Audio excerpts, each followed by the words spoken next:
Hi, thanks for joining me. Today it's just going to be a quick video in which I prove the sine rule. Okay, so this is what the sine rule is. Take any sort of arbitrary triangle. In this case, I've drawn a scalene one. Okay, and then label the angles capital A, capital B, capital C, and then the opposite sides correspondingly the length. So, for example, the opposite of angle A is little a, so that length there is little a. The opposite of angle B is that length there, which is little b. And then the opposite of angle C is this length here, which has length little c. Okay, and then this thing holds, i.e. sine of capital A over little a is equal to sine of capital B over little b is equal to sine of capital C over little c. Okay, and in today's video I'm going to be proving this.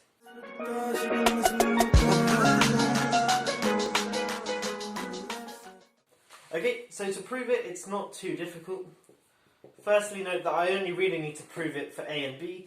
Okay, and then to prove that sine B over B is equal to sine C over C, you can just repeat the argument.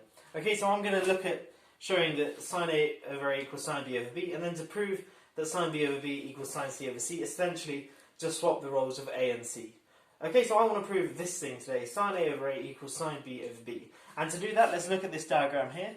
And what I'm going to do is draw a line from this vertex here down to this line here, and it's going to create a right angle like so on both sides. Okay, and then I'm going to label this length here L. So that thing there is L. Okay, and the proof is really not too difficult. How can I write L? Well, I know that sine of A, remember, is opposite over hypotenuse, so that's going to be L over B.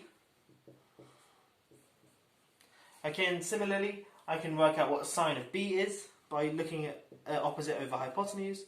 So sine of B is going to be L over A. Okay, and now all I'm going to do is do this equation divided by this equation. So I get sine A over sine B is equal to L over B divided by L over A. Okay, and of course the L's will cancel, and flipping the reciprocals, I get that this is A over B. And now it's just a matter of rearrangement. So dividing both sides by little a, and then timesing both sides by sine of B, gives me the result we want. And that is the end of the proof. A very quick video for you, improving the sine rule. Okay, so if you haven't heard of the sine rule or used it before, it's a nice one to have in your toolkit, and it's in your toolkit. And there's a cool way of remembering it. It's just sine of A over A equals sine of B over B equals sine of C over C. Yeah, just a short one today, and I thought I'd prove it.